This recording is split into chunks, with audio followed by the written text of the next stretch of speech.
The government is one of the key actors in governance.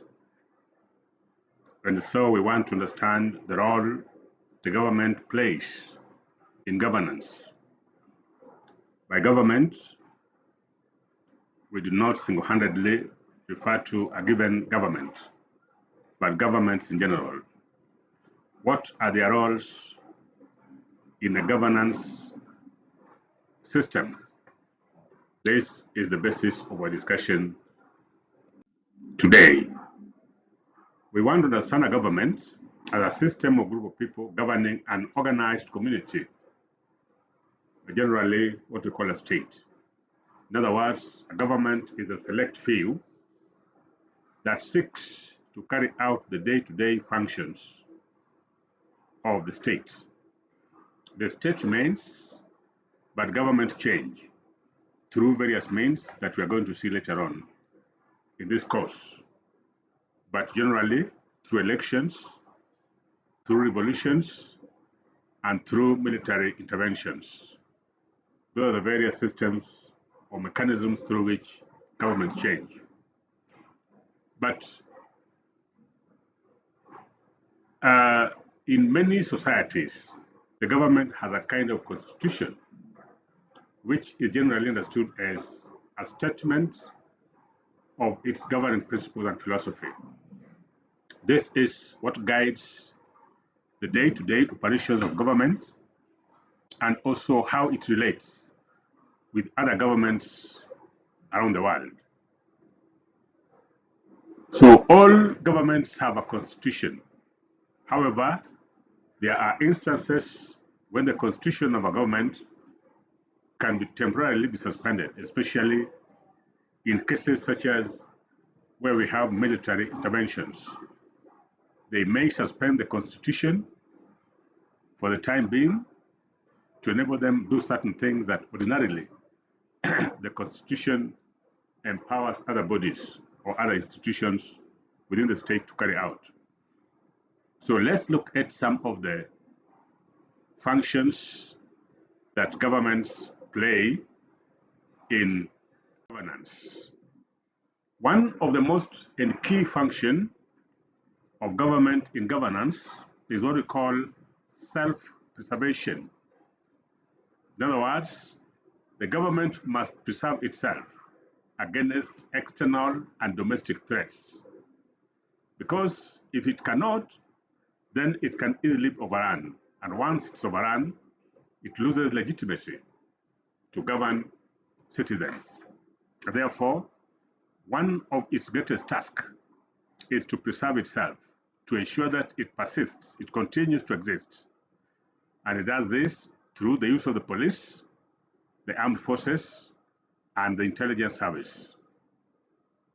So that's why governments have a force. Such a force should be strong enough to offend invaders, both internal and external, so that the government can still stand strong and therefore discharge other functions that we are going to see in the course of this discussion.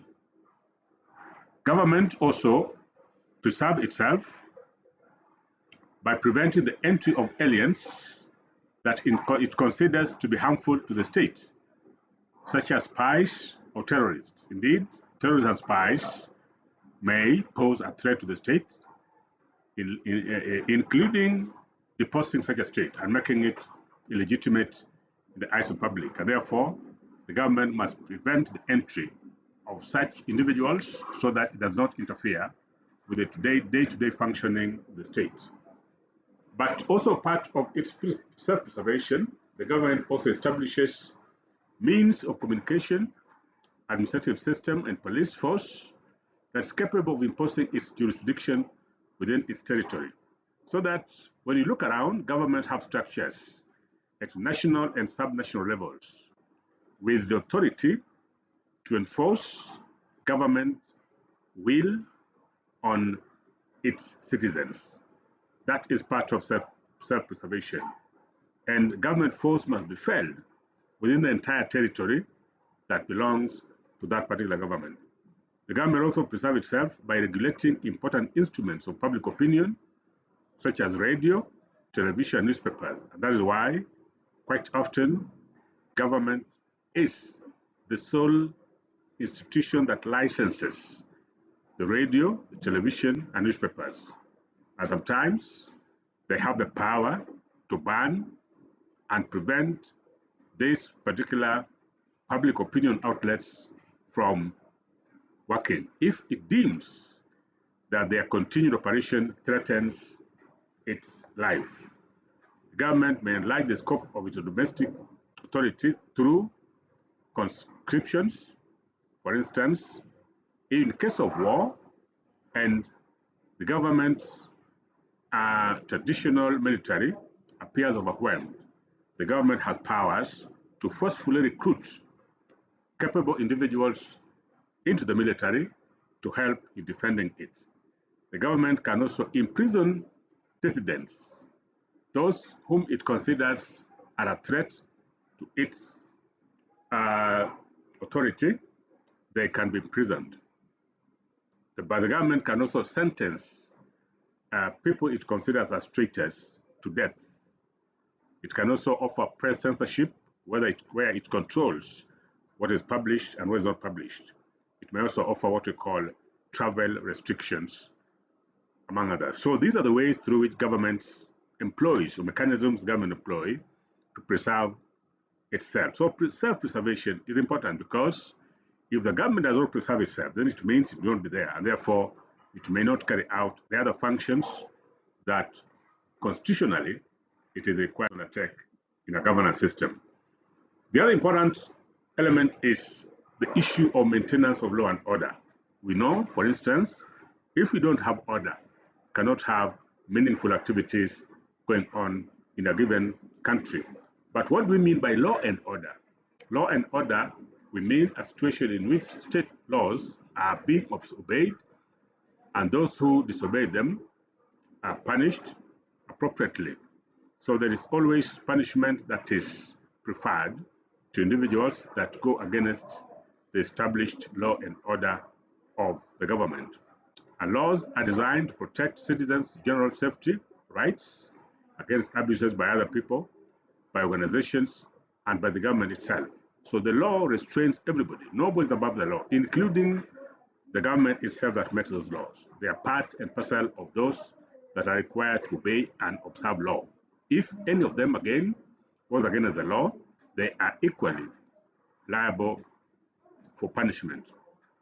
And therefore, government is obliged to safeguard the individual's rights to life, liberty, property, livelihood, good name, and spiritual and moral security.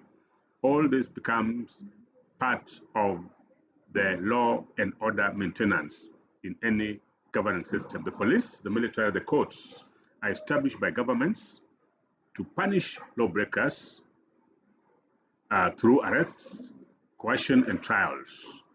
So these institutions exist to ensure that law is maintained and those who breach them are tried and appropriate punishment is meted on them.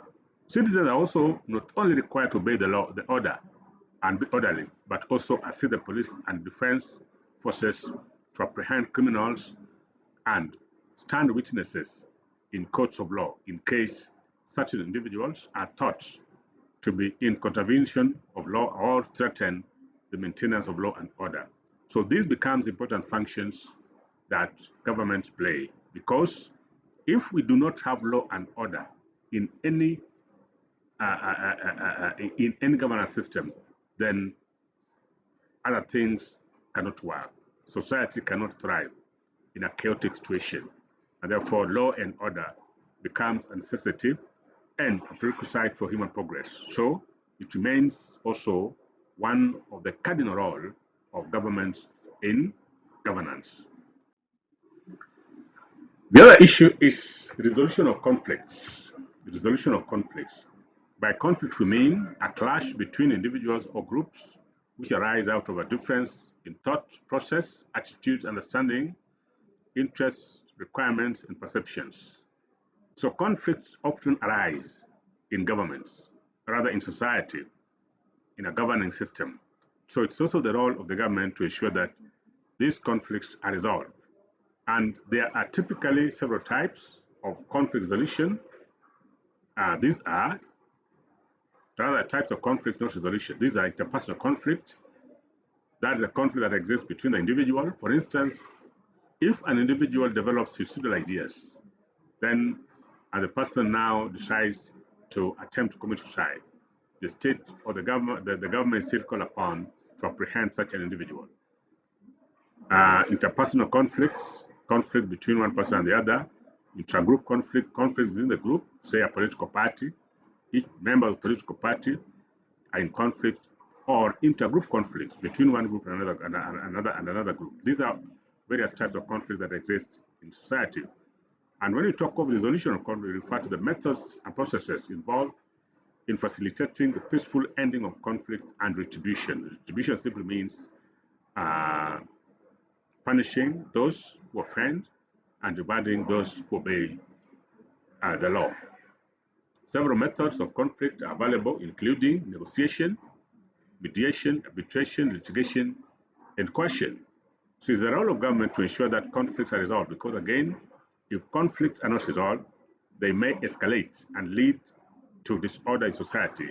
And where we don't have order, there is a possibility of no human progress taking place.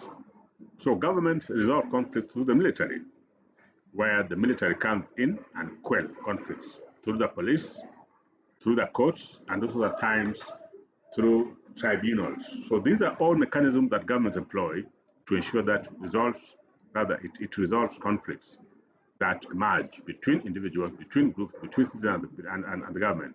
So it becomes important for government to ensure that all these things are done. The other important function that government plays is regulation of the economy. Yes. Another important function of government in governance is provision of goods and services. We have to recognize that some services and goods are quite critical and generally not attractive to the private sectors because of a very narrow profit margin. Some are also essential to be left in the private sectors because of the tendency of private sectors to be profit driven. For that matter, therefore, governments come in to provide those goods and services. Again, certain sectors such as education, roads, or other transport generally, postal services, among others, are also important for the health of a country's economy and the citizens. Yet, private sector finds them quite expensive to engage in. For example, construction of roads cost billions, ports cost billions, railways cost billions. So government has to come in to ensure that it does this. Provision of these services which are entirely done by the government, is normally done through government expenditures. In terms of revenue that is generated through taxation, they also do so through grants as well as government loans. So this is also a key area that government engages in and which is quite important for the government to participate in.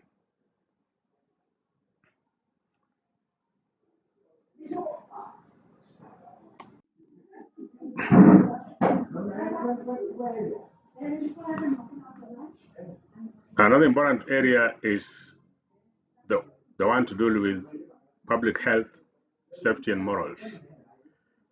We need to recognize that services that relate to public health are quite important, and therefore government comes up with rules, for instance, to protect citizens against diseases. They also set up regulations, sanitary regulations. The government also deals with quarantine, especially in case of disease outbreak. It also offers immunization.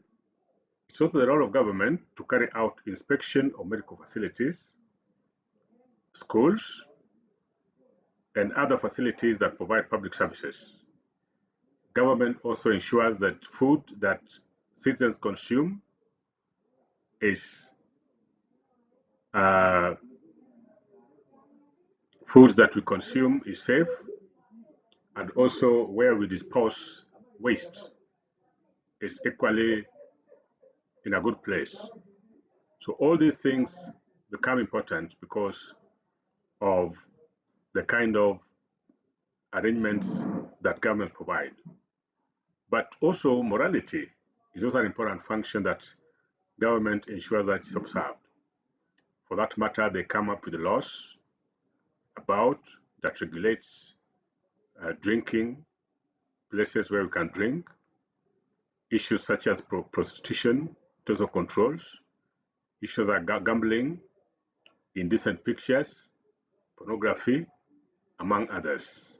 If left unchecked, there is a huge potential that such activities can indeed cause significant psychological and moral damage to the minds of citizens and also impair the proper growth and functioning of children.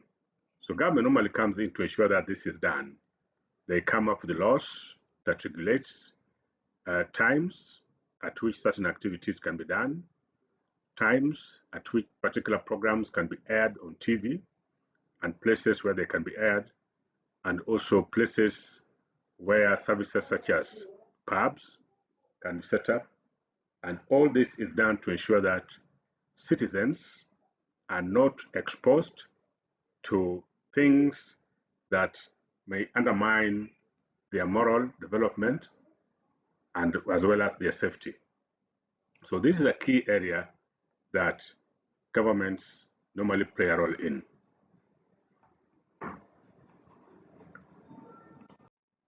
The last aspect is international relations. And it's also the government that is in charge of establishing the policies, procedures, and diplomatic strategies to establish healthy and prosperous relations with other sovereign states. Relations between states promote international peace and the economic, social, and technological development of the concerned states. Governments also cooperate and sign treaties and agreements with international organizations such as the UN, the AU, and their affiliates. It's also the role of the government to establish partnerships and treaties with other states as trading partners and trading blocs. So all this also becomes important functions that government play. I want us to stop there for the time being. Thank you so much for your time.